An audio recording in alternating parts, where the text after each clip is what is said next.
All right, so let me know if you can see the full screen now. Like, what you can see on the screen. Okay, I can see book writing mastery. All right, okay. So hello and welcome to today's book writing mastery class. This is a practical class, and it's a class where you'll be learning things that I have done in my ghostwriting work as a non-fiction ghostwriter.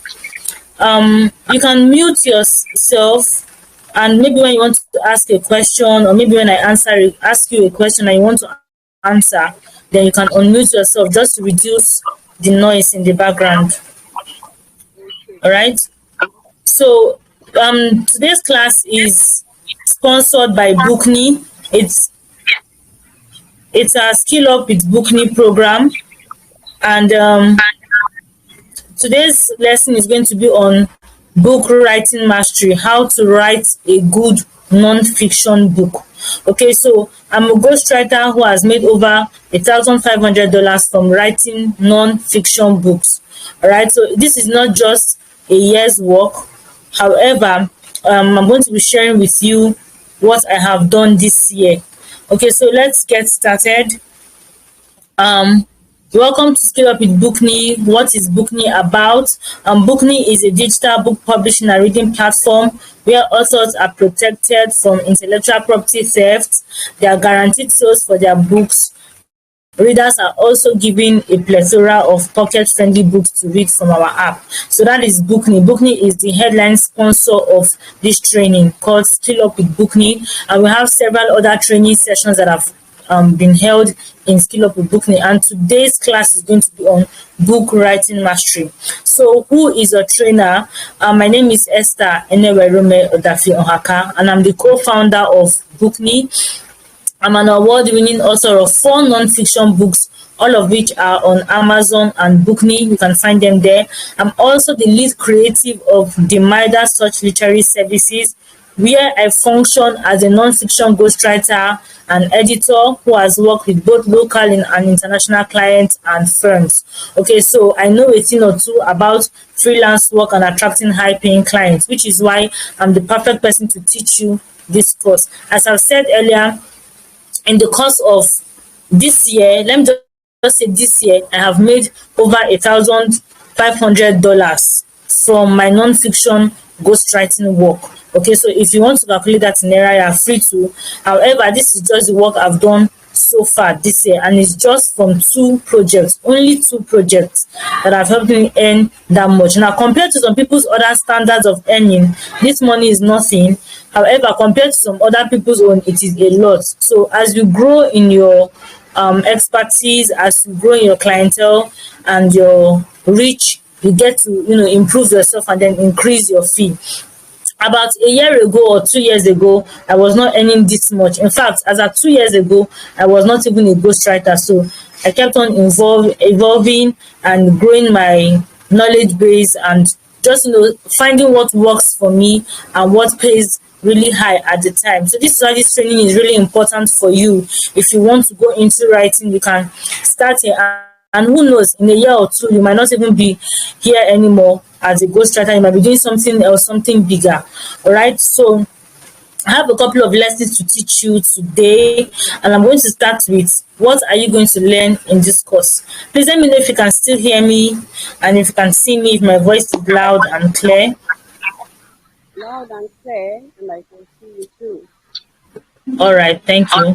Okay, so what will you learn in this course? The first thing you learn is the fundamentals of writing a good book. Now, whether you want to write a book for yourself or you want to start ghostwriting for clients. So let me just quickly chip in this, what a ghostwriter does and who a ghostwriter is. So a ghostwriter is a writer who writes for other people. What they do is they get information about a client's book. So a client will approach them and tell them, okay, I have a book on this topic. This is what I want to write about, but I don't have the time or I don't know how to go about it. Help me write my book.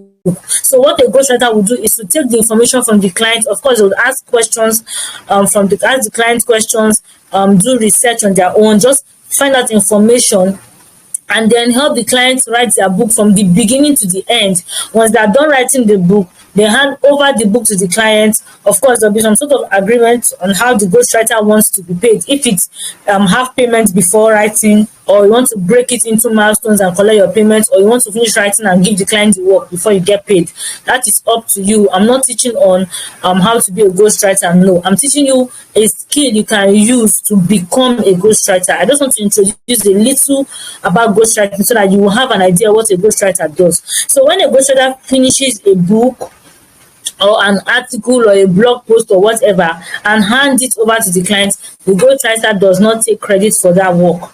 Okay, so the work will not be in the author's name, in the person's name. Nobody will know that it's the ghostwriter that did the work. And the ghostwriter too cannot go out there and say, oh, I'm the person who wrote XYZ book, or I'm the person who wrote XYZ article.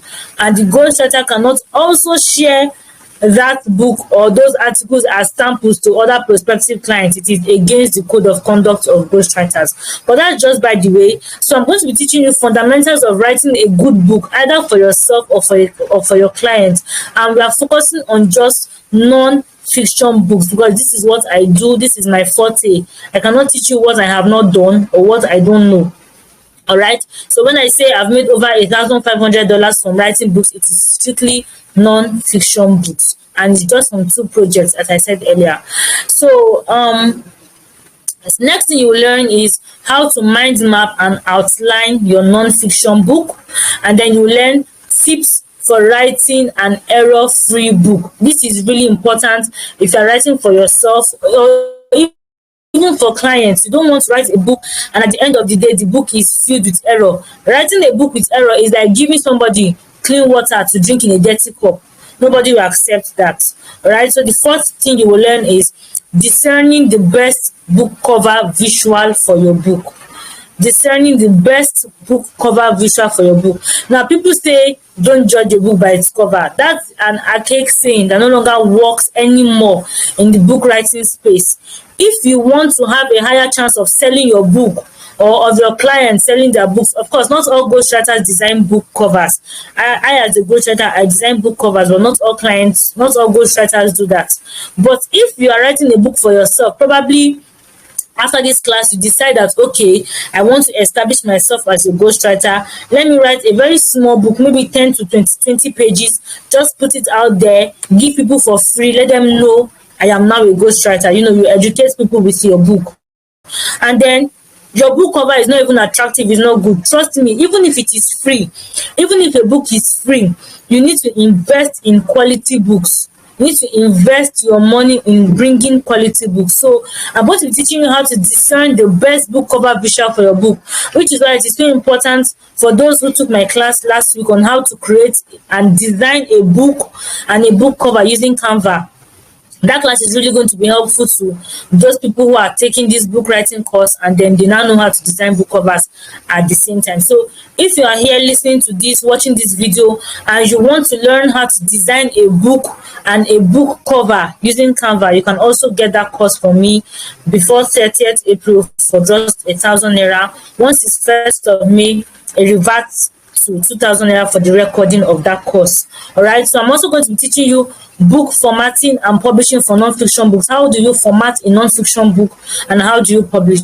There are different ways to format books. The way you format a non-fiction book is not the same way you format a fiction book. So these are all the things to bear in mind. And I'm also going to teach you pre-launch, launch, and post-launch marketing strategies for your book. All right, so this is going to be helpful to you as a newbie author, if you've never authored the book before. And it's also going to be helpful to your client in the sense that after ghostwriting your client's book, you can pitch to them and say, oh, I know I'm the one who ghostwrote this book for you. Would you like to employ me for marketing strategies? So you are just increasing your sources of income. As a ghostwriter, what I do after writing a book for a client, I don't just stop there. I pitch to them my design service. Okay, I do book cover designs. Do you want to hire me or do you want to hire someone else? Most times they prefer to hire me because I'm the one who wrote the book. So I have an idea what the book cover design should look like. So they don't have to start explaining from the beginning to another book cover designer. So this is why it's important that when you have a skill, you learn other skills that are complementary to that main skill that you have. So as a ghostwriter, as a writer, I know how to edit, although I don't edit books that I write. I only edit other books that people have written. So if I ghostwrite a book, I don't edit that book because I'm bound to overlook some errors. But I'm just saying that as a ghostwriter, I know how to edit books, I know how to format books as well, I know how to do book cover designs, and I know how to give marketing and launch strategy plan. So these are things that will be helpful to you. All right. So if you can hear me and I'm still clear, and if this class is making sense to you, please let me know while we move on to the next part. Okay, thank you so much. Thank you. All right. So if you have questions, you can just write them in the group so that you don't forget. All right. I cannot actually see screen now. So, but you can just note them down so that you don't forget the questions at the end. Okay. All So right. if at yeah, and if at any point I maybe my voice is not loud enough or you cannot see my screen, just let me know, and I'll just check everything and we'll continue. All right. Okay. All right. So the first part is the fundamentals of writing a good book. Fundamentals of writing a good book. Now, if you have never written a book before in your life, don't be scared. This is actually where the whole thing starts. Okay. If you've never written a book before, there is always a first time. There's always that first step to take. Now, writing a good book involves more than just researching things. Maybe you want to write a book on, let's say for instance, you want to write a book on how to cook jollof rice. So even as a ghostwriter, or even as someone who wants to start ghostwriting business, or you want to write a book to establish yourself as an authority, there's supposed to be a particular topic you should choose, the topic that you want people to know you for. Let me give myself as an example. When I first started my online business in 2018, I used the whole of 2018 from June to build credibility online. What I did was to start my personal branding, do my branding for my business, and then I started posting content on the areas that I knew how to do. So as at the time, or even till now, I know how to write content for people's social media, for people's blogs and their website. So I kept on posting content, helpful tips, to on my social media pages, and people were seeing my work. I was building credibility. I was posting tips from the angle of being a freelance writer who was into writing books, writing content, articles, social media posts for clients. So I would come to them and say, okay, this is freelance writing tip. We 101. If you're a freelance writer, this is how to manage your time and deliver work effectively. If you're a freelance writer, this is how to get content ideas for your clients. This is how to write a blog post. This is how to do this. I would also write to business owners and maybe just give them tips on what to look out for when you hire a writer who is to write a website or blog post for you. So I kept on giving tips. And then in 2019, I decided that it was time for me to write my first book. Now, because I was already positioning myself as a content writer and freelancer, I needed to write a book that pushes me out as an authority in that field. So there was no way on earth I could have written a book on relationship or marriage, because that was not what I had positioned myself as previously.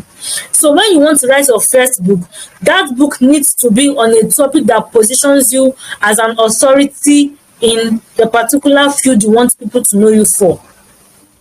When you call people like Chimamanda Adichie, everybody knows her as an African fiction writer, one of the best we have today. That is because she has positioned herself as that and has written books that further shows her as an authority. So you cannot say you want to position yourself as a ghostwriter for non-fiction books. Maybe you want to be specific and you want to say, okay, the kind of ghostwriting I want to do, I want to be writing only books on health. Maybe that's what you studied in school. Or you want to be writing only books on business, finance, economics, marketing, or whatever. That's the only kind of ghostwriting you want to be doing.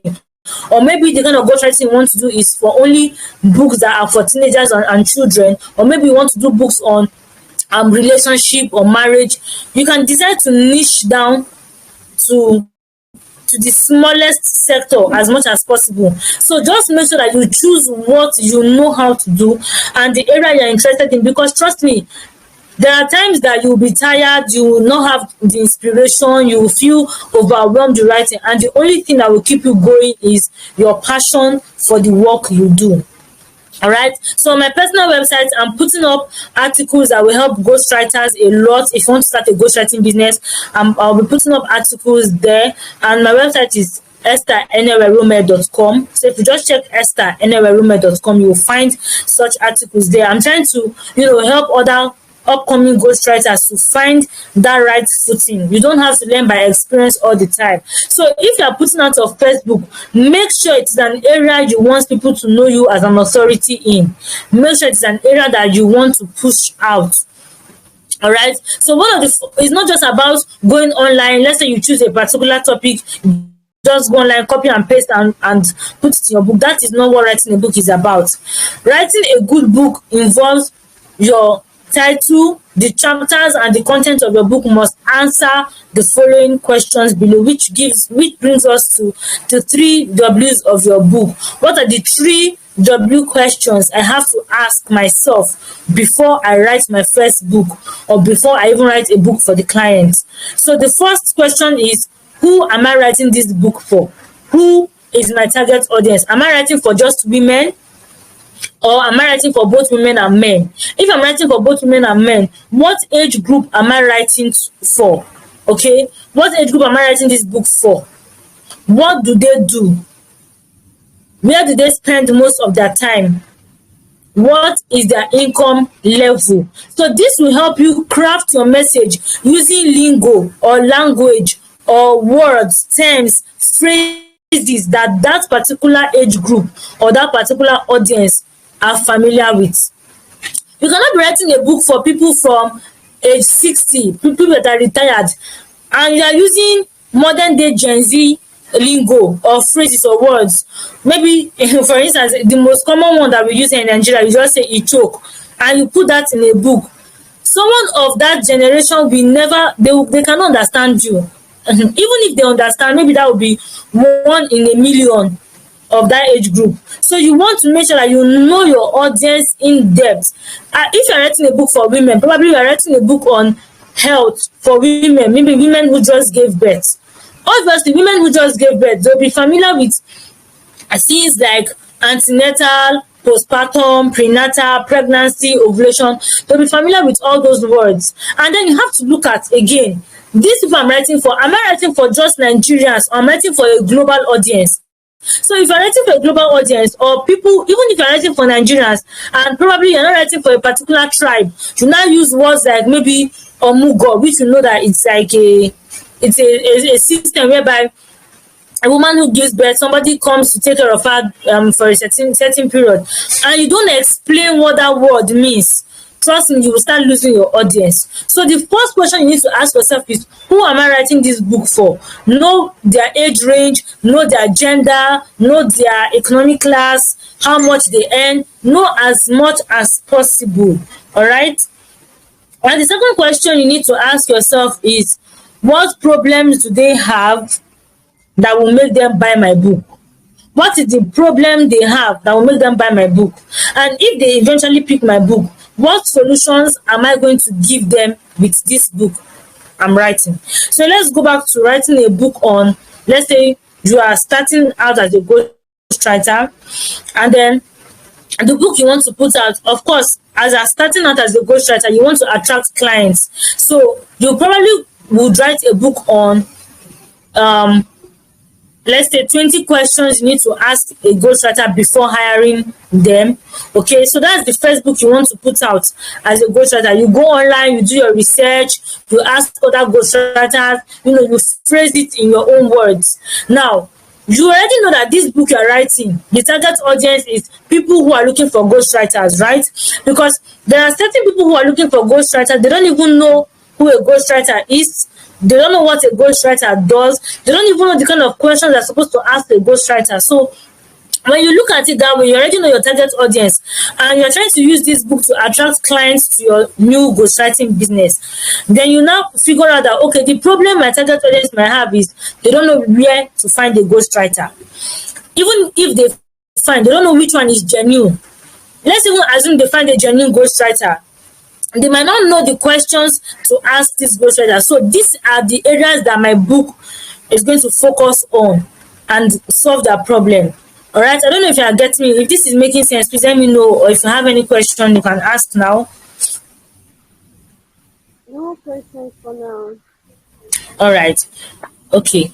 So you have to figure out your target audience and the problems that they have. Now, once you figure that out, make sure that the answers to those questions are in your book. So imagine if I was a client and maybe there's this book I've always wanted to read, but I don't have time. I'm always busy with work, with my children, or maybe I don't even know how to start writing this book. And I'm looking for a ghostwriter, and all of a sudden I come across your book, and your book is telling me 20 questions to ask a ghostwriter before you hire them. Or maybe your book is telling me how to hire the perfect ghostwriter for your book, or your book is telling me what you need to know before you hire a ghostwriter. And I'm like, since I've been looking for a ghostwriter, let me pick this book. Maybe this book is going to help me answer my question, because number one, I don't even know where to find a ghostwriter. I don't know the questions to ask them. I don't even know which one is even genuine or not. And first, I'm seeing that your book cover is attractive. I pick your book. I look at the title. The title is also attractive. The title is speaking to my direct problem, and I open it and I'm reading. Let's say I buy your book, I'm reading, and your book has already told me where to find the ghostwriters. And your book is even telling me that the author of this book herself is also a ghostwriter. Wow, I've gotten that information down. Now your book is now even telling me the questions that I need to ask a ghostwriter if I find one. And I've already noted those questions down. And your book is now telling me what I need to know before I hire a ghostwriter. I will be so happy because that book has answered the questions to all the problems I have. So, which is why I'm going to skip a bit further from this particular aspect. If you are writing a book, you are putting out your first book, and you want to use that book to establish yourself as an authority, it is always important that you put your contact details and you explain in clear terms what it is you do as the author of that book. Because at the end of the day, if your reader has already read your book and they've gained a lot of knowledge, then they don't even have any information about you, the author. Do you know how many clients you've lost? But just imagine you write a book, it provides a solution to your clients, to your readers, and then at the end they now see information about you, the author. They see what to do, and what to do is corresponding to the title of your book. So they now see that, oh, you're a ghostwriter who has written books for XYZ. This is your website, this is your WhatsApp number, this is your email, this is how people can contact you. And they will not be like, oh, this person is a ghostwriter, that's why she wrote this book to help us find ghostwriters like herself or other people. I don't know if this is making sense. So you want to make sure that your details are clear in your book, and that your book also provides a solution to your target audience. Now, the last question you should ask yourself is, why am I writing this book?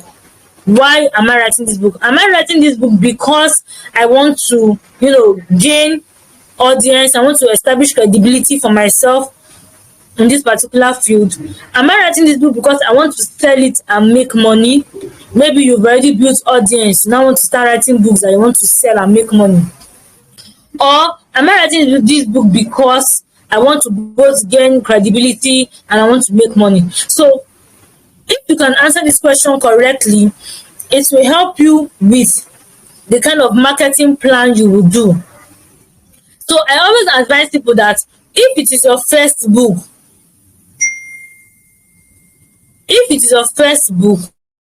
it is important that you write your first book and give it out for free. Why?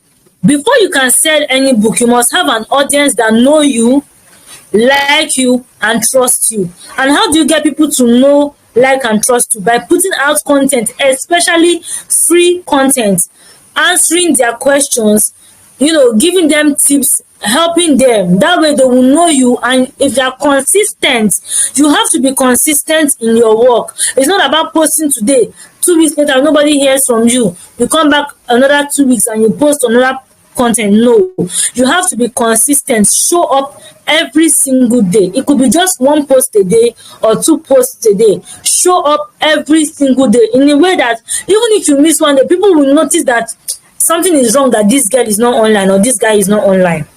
So be consistent, build your audience. Once you build your audience, people know you, like you, and they trust you. It will not be hard for you to sell. Trust me. So look at you, for instance, who pays for this class. If you did not know me, maybe you've not been seeing my content, or maybe you did not even know me before, then you went to my social media and you cannot even find anything reasonable about me online. You cannot even find any helpful post about me online. Would you have the confidence to pay for this class? Of course, you will think that, oh, maybe I just want to scam you or something. You will not be able to pay for this class. Even Bookney, if Bookney has not established a level of credibility on social media, you will not feel confident enough to pay for this class. So in as much as you have the solution to people's problem, you have to make sure that you build your know, like, and trust factor. Put yourself out there before you can start selling. So always make sure that the first book you put out, let it be for free, let it be of good quality. Just use it to establish yourself as an authority, use it to build audience, use it to grow your WhatsApp broadcast list, use it to grow your email list, use it to grow your Facebook page number, your Instagram following, your Facebook following. Use it to grow, just use it to grow your numbers, use it to grow your following. And then when you grow your following with that free book, you can now think of writing other books that can now help you sell. All right, so let's go to the next part: how to mind map and outline your non-fiction. But before then, let me just read your question. Let me read the question that you have. You said you have problems with your niche. On Facebook, you write stories on human problems like relationship, um between parents, neighbors, depression, and stereotyping. All these stories are fictional. Now, this is also also a very good question. So if you've been putting out content like this, fictional content, you can still establish yourself as a fiction ghostwriter. Okay, because obviously this is already something you know how to do. This is something you're already doing, so you can establish yourself as a fiction ghost writer. All right, so what you just need to do is to keep on putting out content, write more samples. You can decide to focus on any niche out of all these ones you've called here, or you can just make your niche on human relationships. So human relationships is not just is not linear. There are many angles to human relationships. There's love relationship, relationship between parents, relationship between friends, relationship between co-workers, relationship between church members, people of the same religion, or what have you. So you can just niche down to human relationship, and then your human relationship covers a whole broader spectrum. All right, so let me know if I've answered this question, or if you need more clarity on it.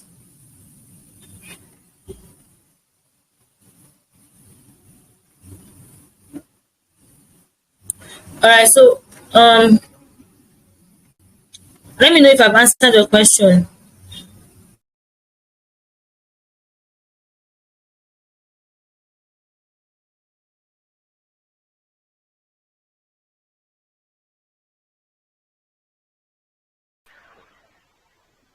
Hello. Did you hear the last thing I said? You said you want to know if you've answered my question. Yes. And I said yes. Thank you. Okay. All right. I'm just going to something now. I think the class will be recording, but I'm not really sure. All right. So let me just put my video back on. Can you still see my screen? Yes, I can. Oh, you can. Yes. Okay. All right. I can see your face, not the other thing. Oh, but can you see the screen now? No, just you alone. Oh, okay. Okay.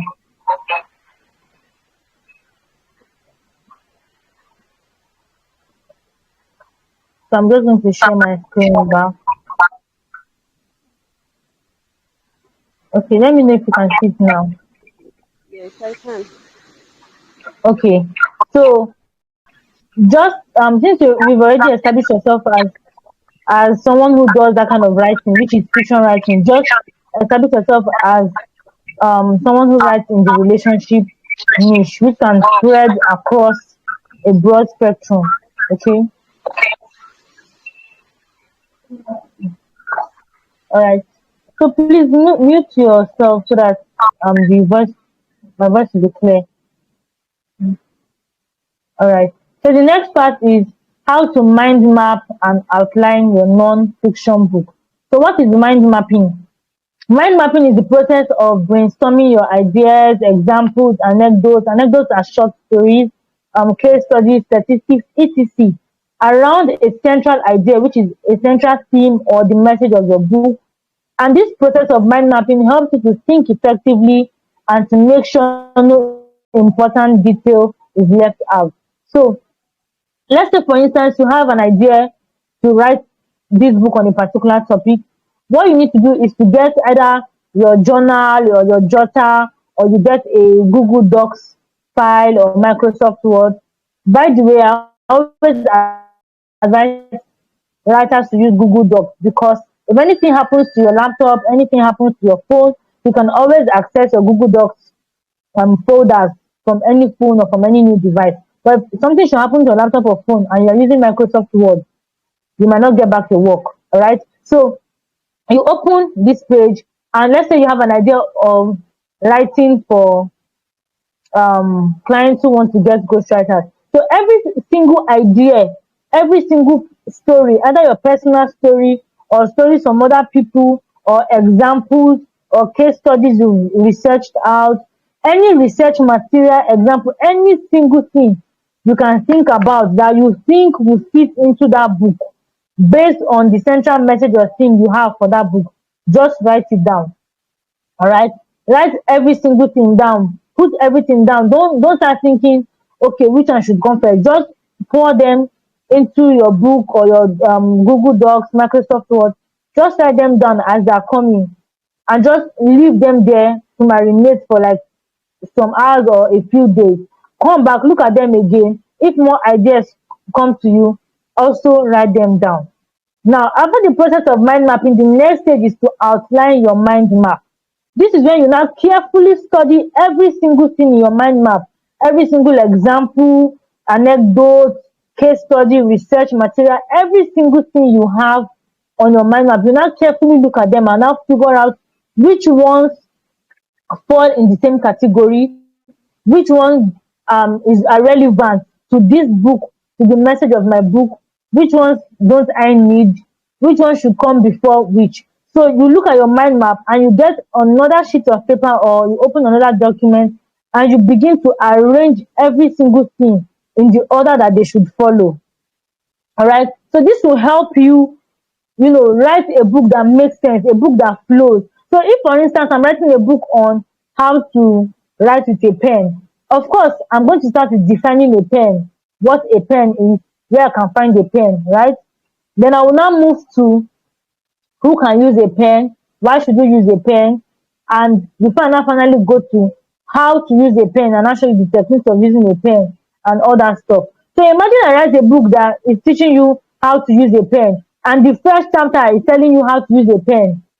Then the next chapter is not telling you what is a pen, how to write with a pen. Like, it doesn't make sense. So your whole book should flow just as a river would flow. It should make sense from the beginning to the end. Each paragraph should flow into the next one. It should go in a way that from, like, it's like you're progressing from a particular level, you keep on going till you reach the end. Right? So you outlining your mind map will help you do this effectively. Alright. So once you have arranged everything, order that you think it should come, then you write a short summary of each chapter. So what this does for you is that when you outline your mind map, outlining your mind map in a way that it should come one after the other is already you trying to form the chapters of your book. And that's how easy writing a book is. Once you have a mind map, you then start arranging your mind map one after the other. You know which one should come before which one. Doing that, it means that you're already arranging the chapters of your book. Now, the next thing to do is to write a short summary, maybe 50-word summary on what that chapter is about. Now, the chapter should be able to discuss, point out the problems, and then the solutions that chapter would fix. So if for instance using this how to write with a pen, the first chapter is talking about what is a pen. Of course, I know that the problem that chapter should address is what is a pen, why do people need a pen, and where they can get a pen, right? So the content of that chapter, the examples, the case studies, the anecdotes, every single thing that will be in that chapter should be able to answer those questions I have on that chapter. I don't know if this is making sense or if you have any more questions to ask. If you said I should write a short summary, is the short summary for each of the chapters or for the entire book? Now, what you can do is you can write a short. So after your mind map, right? After mind mapping, you already have a mind map. You have a general idea of what your book is going to be about, right? And then you begin to gather all this information, examples, anecdotes, short stories. You gather everything in your mind map. Now, if you want to take it a step further, you can write a summary of what your whole book should be about based on your mind map. Okay.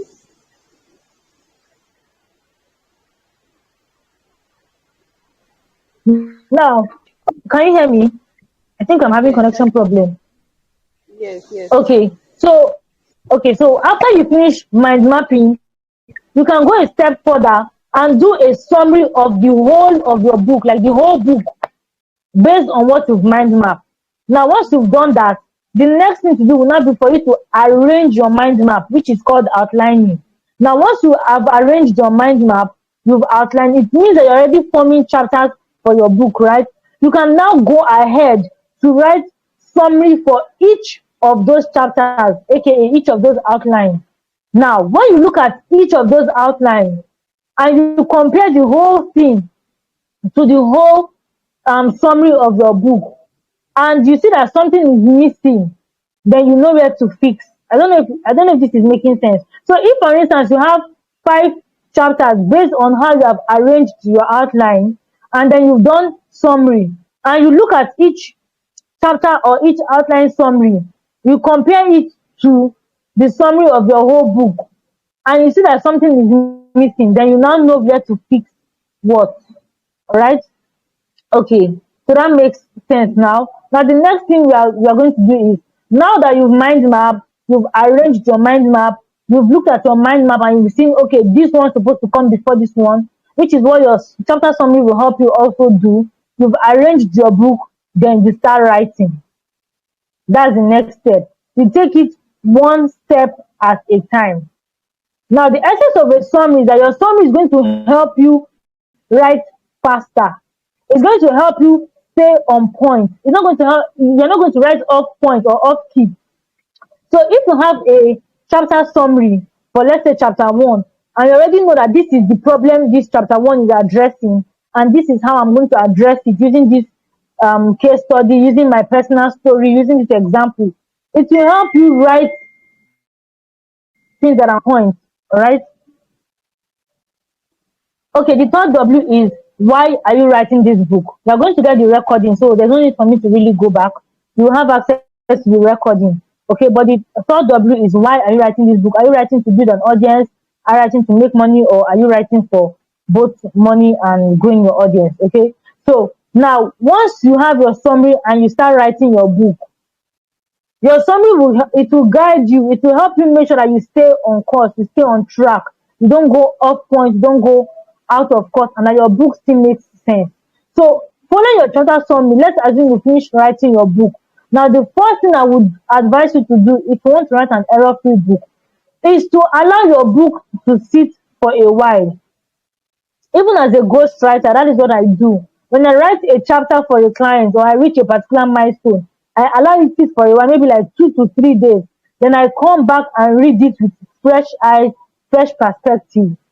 Now, what I also do is to read the book aloud. Instead of just reading in my mind, I read it aloud because when you read something you've written aloud and it does not sound like it's making sense in your ears, trust me, it will never make sense in another person's ears. Because if you who wrote the book is not making sense in your ears, how much more will it make sense in another person's ears? Okay, so when you finish writing, allow your book sit for a while, a couple of days or a couple of weeks, but don't use this as an opportunity to procrastinate. Just make sure that you set a deadline for yourself. I want to leave this book to rest for maybe 3 days, 4 days, a week, and then you come back, read the book from the beginning, from the very first page, from the title page, read it from the beginning, and then you go down, you keep on reading, and it will help you spot errors. So as I'm reading, just take note of the areas you need to correct. Don't read and start correcting immediately. So if for instance on page one you see a particular line you're supposed to correct, just get a jotter, or if you use Google Docs, add a comment there and indicate the correction you're supposed to do. When you finish reading, you can now go back and start implementing those corrections. The reason is that if you say you want to read and you see an error, you want to quickly correct it, it will make you lose track of the other areas you would have seen errors in. Okay, and it will also delay you. Writing and editing are two different jobs, two different work that should not be done at the same time. One must come after the other. Okay, so allow your book sit for a while. If for instance you wrote chapter one, you finish it, maybe you allow chapter one rest for 2 days, you come back, you read the whole of chapter one again, take note of the areas you're supposed to correct, then you move on to chapter two, you finish writing chapter two. Let's say you finish writing chapter two, then you go back to chapter one, you fix in those areas, then you go back and start reading again from the introduction, read the book from the beginning down to where you stop. It will help you make more sense of your book. So you do this and then till you finish your book, then you go back again and read the book from the beginning. Now you should also use editing apps like Grammarly and Pro Writing Aid. I use this too. They have the Grammarly has an app, Pro Writing Aid does not have an app. Grammarly has Chrome extension, Pro Writing Aid also has Google Chrome extension. They both have um add-ins if you're using Google Docs. Yes, so for the Chrome extension, it works on all your any document, any file, any, let's say, social media platform or any place you open online. Once you activate it, your Grammarly and Pro Writing Aid will work on those platforms. It will help you see errors. Now, Grammarly also has a Microsoft add-in, meaning that you can add it to your Microsoft Word and use it there. I'm not sure if Pro Writing Aid has that, but you can check it out.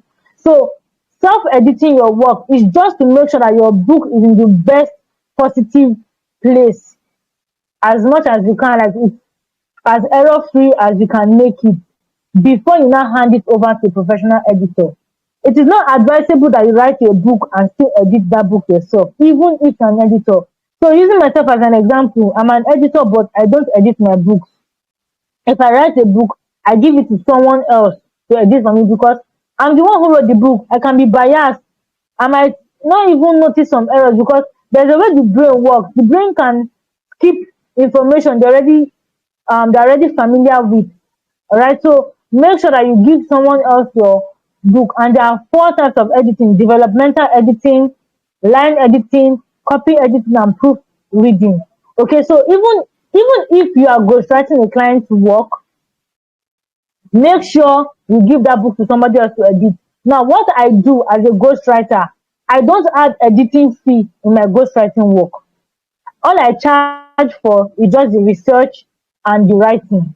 Once the book is ready, I then ask the client, do you want me to recommend an editor for you, or do you want to go and look for an editor by yourself? That is what I ask my clients. But there are people who also collect money for editing. Of course, the client will think that it's the ghostwriter that will edit it. No. I don't know if other ghostwriters edit the work they've written, but that is actually wrong. What I know some people who are ghostwriter, my ghostwriter friends do is they collect money for editing, they add it to the writing fee, and then when it's time to write the book, they just pay someone else to edit the book for them. That's what they do. So you can also adopt that method for your own book or for your client's book. Now, what is developmental editing? Developmental editing is when your editor looks at the whole structure of the book. It's also called substantial editing. So they look at the whole structure of the book. They check if the content of your book delivers on what the title of your book and the subtitle of your book is talking about. So if your book title is saying 20 questions to ask a ghostwriter before you hire them, or how to know which ghostwriter is perfect for your work, a developmental editor will make sure that each chapter, from beginning to the end, at the end of the day, what your book title is saying, the content of the book has answered that question. And if it does not answer the question, they send it back to you to fill in the details, fill in the blanks, and make everything all right.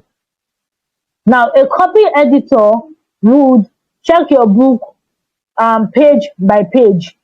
Okay, if the grammar, syntax, the structure, everything is okay, they just check page by page. They will not help you check if the overall content of your book delivers on its promise. They will not help you do that, which is why developmental or substantial editing is the most expensive type of editing out there. So it depends on what you want. If you feel, oh, my book has met all the criteria in developmental editing, I just want someone to just do copy editing for me, that's actually fine. You can send it over. So a line editor will check your book line by line to see if there are punctuation errors, grammatical errors, syntax errors, and the rest. While a proofreader will read through the whole book to check for grammatical, punctuation errors, and the rest. So those are the four types of editing. As I said earlier, even if you're a ghostwriter or you've written a book yourself, even if you're giving the book out for free, don't try to play smart and think that, oh, Grammarly and ProWriting Aid is solving my problem. There are times that Grammarly and ProWriting Aid will not spot an error in your work. I've done that countless times. Like, I've made mistakes on purpose, thinking that this app will see the mistakes, but they never saw those mistakes. So you want to give a professional human editor to go through your work at the end of the day. So let me know if I'm making sense, or if you have any question, if I can go on. The class is interesting. No question for now. Okay. Oh, no question for now. Okay.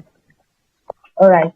So as I've spoken earlier on book cover design, designing the best book cover visual for your book. Now your book cover is what will make or mar you and your book sales.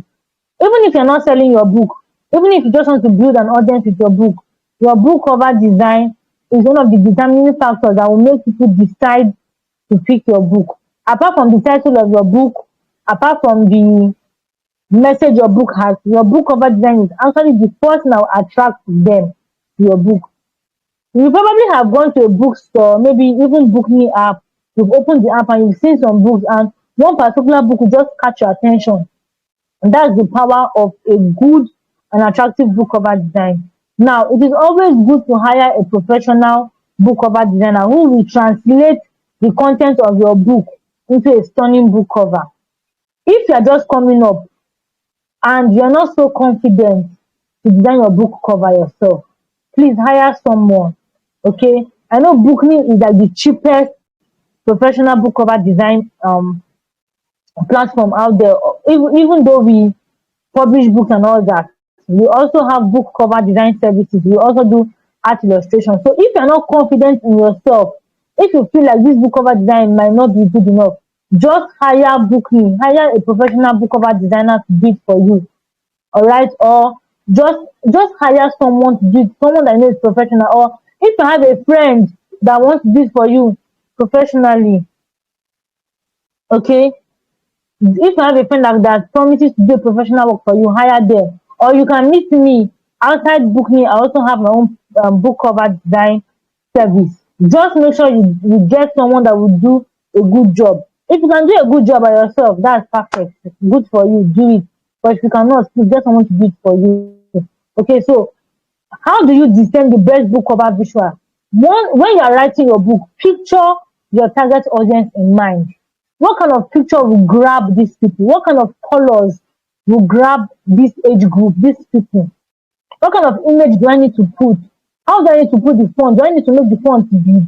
So you sit down, visualize all those things, and even write them down. So that when you're hiring somebody to design a book cover, you can tell them, okay, this is the vision I have for my book cover design. What is your professional take, or what do you think? And the person will give you reasons why your vision is making sense for your book cover design, or why you need to adjust your vision or do away with it totally. So whenever clients meet me to design book covers, I always ask them series of questions. Ask them questions like, what colors do you want to see on your book? What colors do you not want to see? What kind of image do you want? What kind of image do you not want to see? Just give me a short summary. What kind of genre is your book under? Is it fiction? Is it non-fiction? Okay, it's fiction. What kind of fiction? Is it romance? Is it thriller? Is it sci-fi? Is it what is this thing called? What is this? Is it supernatural fiction? Just let me know what you want. Okay, if it's not fiction, is it in the health niche? Is it in the relationship niche? Where does your book fall under? So all these questions will help me research book cover designs that are popular in that particular field, and then I now know how to create a book cover design that stands out for the client. So your book cover design must be in sync. It must rhyme with the content of your book. So let me answer this question from you. It says, what is the longest duration I should keep a client waiting before delivering a work? Now, I can't give you a specific duration. That will be between you and the client. The client has told you, this is what I want you to do. This is what I want for my book. You, as the writer, you're the one that will figure out how long it will take you to research, how long it will take you to write, and what methods you want to use to deliver the work. So there are some clients that want you to keep them up to date every week or every 2 weeks. It depends on your arrangement. You need to develop a contract and settle that part out with clients. But for me, what I do is to divide my work into 4 stages of in fact percent each. So if I'm writing a 30,000 word book for a client, I know that my 4 stages will be 7,500 words per stage. All right. And for me, it takes me 2 weeks to do my research and to write. That's how fast I can go. Some people can do that 7,500 words in 1 week. I know people like that. Some people can do it in 3 weeks. Some people can do it in a month. There are people like that. So it depends on you. It's not left to you to discuss with your clients and then agree how you want to do it. So some clients might be like, no, don't contact me. Just keep on writing. It will take you 3 months. Just be writing. Once that 3 months are up, notify me. Let me come and check my work. Some will say, okay, notify me every 2 weeks. Some will say, you know what, I want feedback every day. So it depends on the client. All right. I can't give you a specific time. Just figure out how long it will take you, because you are the writer. Don't allow anybody rush you. If you know a client is demanding too much and it will take too much from you and you will not be able to deliver, meet at a middle ground with the client. Let the client know that you want to deliver quality work for them, but you cannot meet up with the time they are demanding. So they should give you a little extra time. And clients who are reasonable, who want to work with you, can do that. Some might even offer to pay you more so that you can just find a way to meet up. If you know that even if they pay you more, you cannot meet up, please don't collect the money and disappoint. Just move on. Tell them you're not able to do that.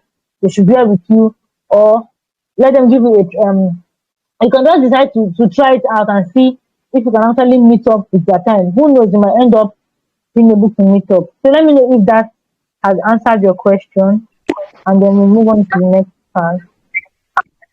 Yes, ma'am. Thank you. All right. So let's go to book formatting for non-fiction books. So there are, for me, the way I write my non-fiction books, I use either Microsoft Word or Google Docs. In fact, I love using Google Docs more because I am guaranteed safety for my work. If God forbid somebody should steal my laptop, or my laptop should crash, or anything happens to my laptop, I will still be able to access my Google Docs. So if you are using your smartphone, you don't have a laptop, you can use Google Docs. Just go to your Google Play Store or your Apple App Store, download Google Docs app, and to sign you up with your Gmail account, and you start writing. So as I writing, once you can even work offline, but I always advise that you put on your data. As I writing, your work is automatically book. If you want to be an author, it is not enough to write a book. You must also publish your book. Writing a book does not make you an author. It is publishing your book that makes you an author. There are so many publishing platforms where you can publish your book, but I'm going to be talking about Bookney and why you should use Bookney as your publishing platform now. Bookney is excellent for the following reasons. Number one, you are the only book publishing platform that will give you 80% of your royalty and still guarantee you safety for your books. Now, if you know what intellectual property theft is called, it is a process whereby an author, bet a book or maybe music or whatever, but book in this case, and then somebody else goes, steals that book and begins to sell to other people and pocket the money for themselves. So with Bookney, once your book is on Bookney app, anybody who wants to read your book, they cannot download it. They need to download the app, pay for your book, and then read on the app. There is no way they can download your book from the app with Bookney. So it gives you peace of mind that if your Bookney download is telling you have 100 downloads, it means that you will have money for 100 downloads, not the one that probably you're using Google Docs to, sorry, Google Drive, or you are sending to people's WhatsApp and they are spreading your book. You can sell 100 copies of your book through WhatsApp, and then 500 people have your book. How come? Because some of those 100 people have shared it to 400 other people, and then you're not making money from it. Some will even host training sessions with your book, sell it and keep the money for themselves. But when you put a book on Bookme, you are rest assured that nobody can download your book to their device. They can only read the book when they log into your app. And every month, every single month, you get 80% royalty. There are platforms that will tell you that they cannot pay your royalty until every 3 months, every quarter. Some will tell you your royalty is just 70%. Bookme gives you 80. Some give you 70. Some will tell you, oh, even if you are making money, you cannot withdraw your money until your money is up to maybe 5,000 naira, which is about how much in dollars would that be? Probably $20 or so. Or they'll tell you, no, you cannot withdraw your money until it's up to 10,000 naira or whatnot. But Bookme does not mind. If your book is selling for 1,000 naira and 100 people buy your book that month, 1,000 naira multiplied by 100 people, you know that you are getting 80% of that amount at the end of the month. Even if it's only one person that buys your book that month, just know that that month you will get your 800 naira straight to your bank account. That is one of the reasons why you should use Bookme. Another reason is that we have a virtual book club that supports authors with book marketing tips and strategies. Alright, we have a virtual book club. If you just search Telegram for Bookney Book Club, you will find us there. And the group is active. We constantly share tips. We constantly post reviews. We just help authors and readers come together to form a collaborative relationship, to be closer to each other. And we also do interview sessions. We showcase our authors. We do training sessions. We organize a lot of things for both authors and for both readers so that authors' books can sell. So we even give readers incentives. We bribe readers to read books. We encourage readers to read books so that when they see your book on the app, they are encouraged to read your book. So if you have a book you've not yet published or you're planning to publish a book, Bookney is the best place to go. All you need to just go to is author.bookney.net. Just type it author.bookney.net and you can get started. So the final reason is we have affordable marketing campaigns for you. We have website campaigns, we have email campaigns, we have social media campaigns, we have even our book club campaigns. So there are so many campaigns that you can benefit from, and they are very, very affordable. We also have our in-app campaign in the sense that we put your book under our featured book so that when anybody logs in to Bookme app, it is your book that they will first see. All right, your book will be the first book that they will see. So let me know if you can still hear me, if you are following, and if I'm actually making sense. I'm just checking if there are more questions. Yes, ma'am. I can see you and I'm feeling. Sorry, I didn't get that. I am following. Okay, okay. All right. So please drop your email address in the group. I'm going to give you a free template for formatting your non-fiction book. There's a free template I have. You can just use that to format the non-fiction book. And I'm going to show you what that template looks like shortly. But just drop your email address right now so that you can get that. All right. So let's go to okay, let's go to pre-launch, post-launch marketing strategies. Now, this is another important aspect. Writing a book is not enough. Failing to market your book is planning to fail on your launch day. And one important thing is you don't start marketing your book the day it is ready. You start marketing your book the day you get the idea for that book. All right. So please mute yourself so that this audio will be clear. Okay. So what are pre-launch, launch, and post-launch? So pre-launch, like the name suggests, is the marketing strategies you do before your launch date. Your launch marketing strategies are the ones you do on your launch date, and post-launch marketing strategies are the ones you do after your launch date. So as you can see here, we have social media marketing, email marketing, paid ads, physical book launch, blog and newspaper featuring. So some of your pre-launch marketing strategies should start with social media and email marketing. So how can you do this? You can begin to share snippets of your book. So you could also give certain people your book to read and to give you honest reviews. Now when they give you reviews, you can ask them to do video review for you, or you can ask them to just write a review and send their picture. Then you create a nice design, put their picture, put their review by the side. Use all those things to market your book. All right. You can also use snippets to grow your email list or your WhatsApp broadcasting so that on the day of your launch, once you start announcing that, oh, my launch date is this day, then people will be anticipating your book.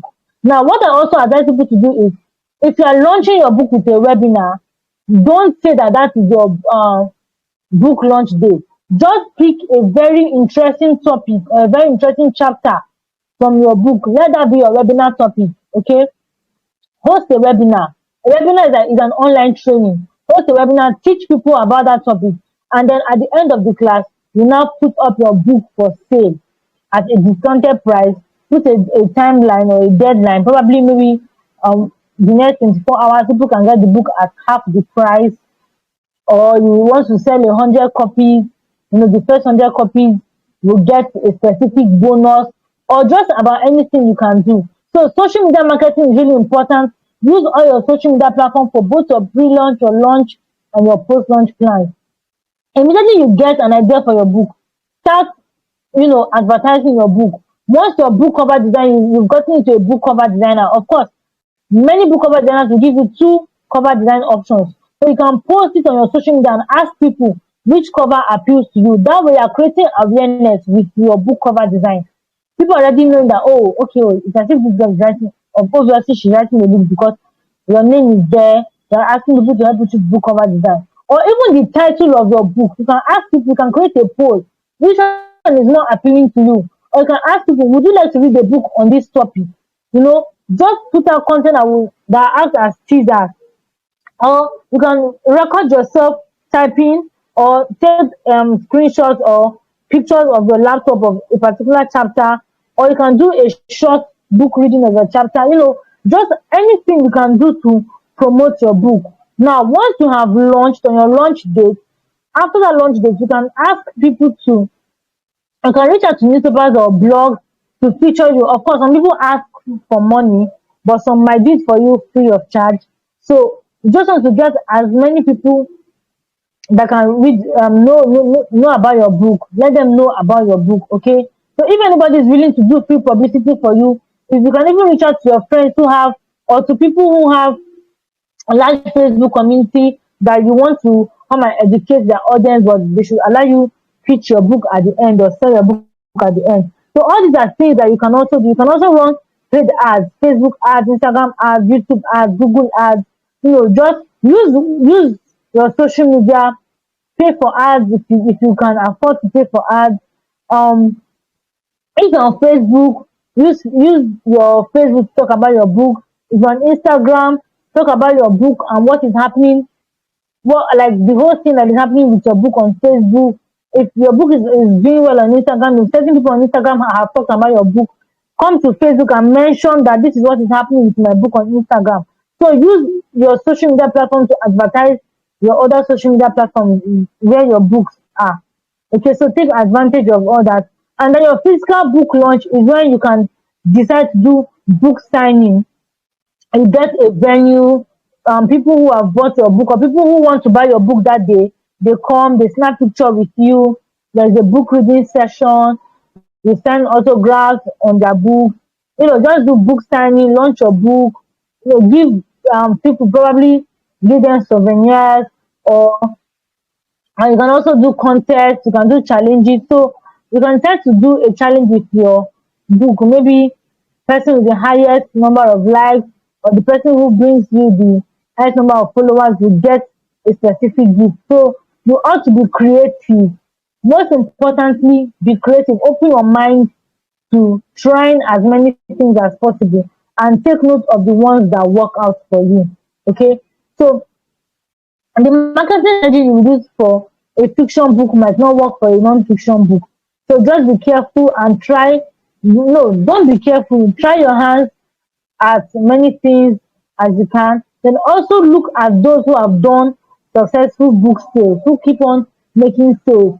If they have classes that teach you how to make book sales, pay for their classes, attend their classes, watch them, learn what they do, learn how they were able to sell copies of their book. Okay, and you too, you also be successful at selling your book.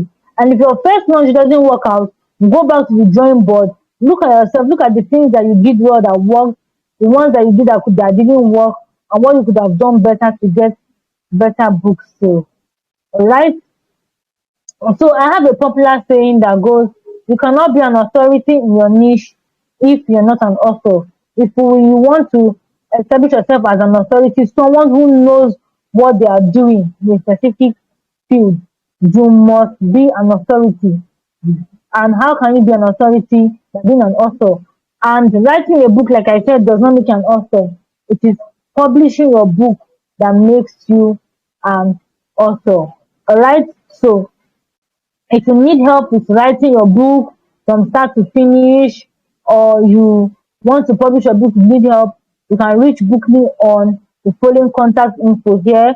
We have a lot of amazing blog post content that you can read and learn from that will help you publish your book in record time. So you can reach out to us via mail, or just go to our blog, or send me a DM personally if you want to reach out to me that way, or visit us on Instagram at Bookney or Facebook at Bookney. All right. So we have come to the end of today's training. Thank you so much for joining. I'd like to take questions now. If you have any questions, and I'd also like to show you the formatting template I have, how I use it to format my book. All right. So I'm just going to go to Google Docs.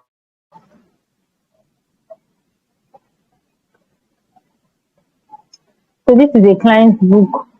Let me know if you can see my screen and if you can still hear me. Yes, I can. Okay, so what screen are you seeing? Are you seeing? I am seeing if I had known. All right, okay. So I just want to use this work. It's someone's work I edited, and I also formatted the work for the person. I just want to use it to show you what a formatted book looks like. Okay, so I'm going to share a template with you. This is from my Google Docs. So you can see the title. So you see my Grammarly is also opening on the side. I'm not going to close that now.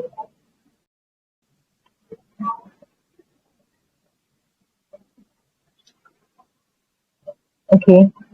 So you can see this is my title page. There's a specific font size, and it's bold, right? I'm just going to close this.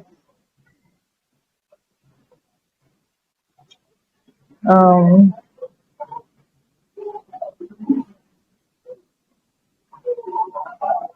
so this is the book. There were still a lot of things I've not finished with the book. I'm trying so that you can see everything. Alright, so you see the copyright page. Let me check the print version so that you can see.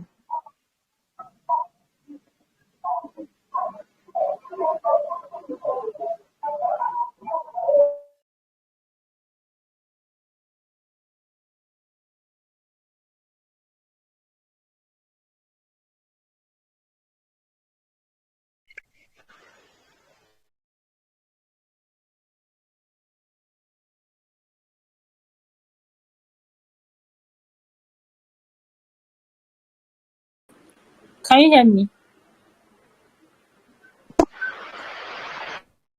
I can hear you. Oh, you can't see me.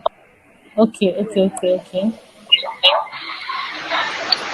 I think I was logged out.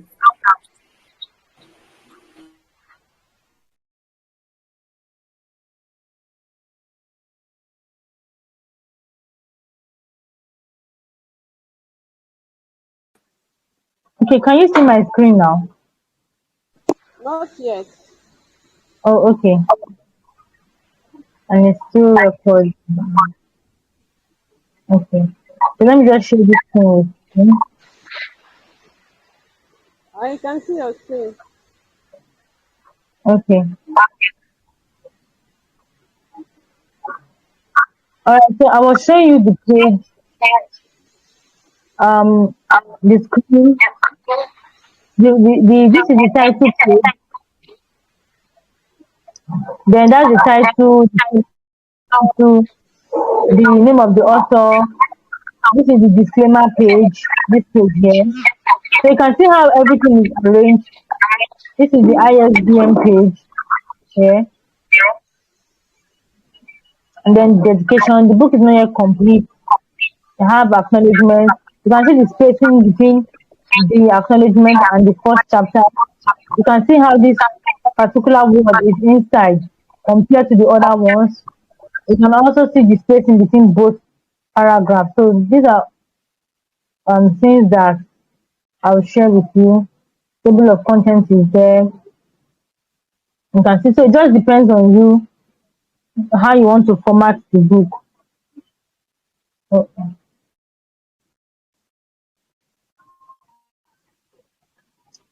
can you see me? Oh, you're not seeing me. Can you see me? Yes, I can see you. Yes. Okay. Okay. So this is basically how I chose to format this book. You can choose any other method, any other way you want to do it, but I'm going to share the template with you. Okay, so you can decide if that's what you want to stick with or if you want to do something else. So that's basically everything we have for today's class. I don't know if you have, so you can see here about author. You can see the whole author information. Um, anyone who is wondering why he wrote a book on marriage, you definitely see why he wrote a book on marriage, because obviously he's serving as a marriage counselor. All right, you can see he's serving as a marriage counselor. So people will not be confused as to why he decided to write a book on marriage. Okay, and you can see that he's also a pastor too. So these are things that would help you when you're writing your own book. So you have to put your about author information. All right, let me just check. All right, so I guess this is basically all we have for today's class. If you have any questions, you can ask now. Otherwise, we'll just end today's training and we'll be on our merry way.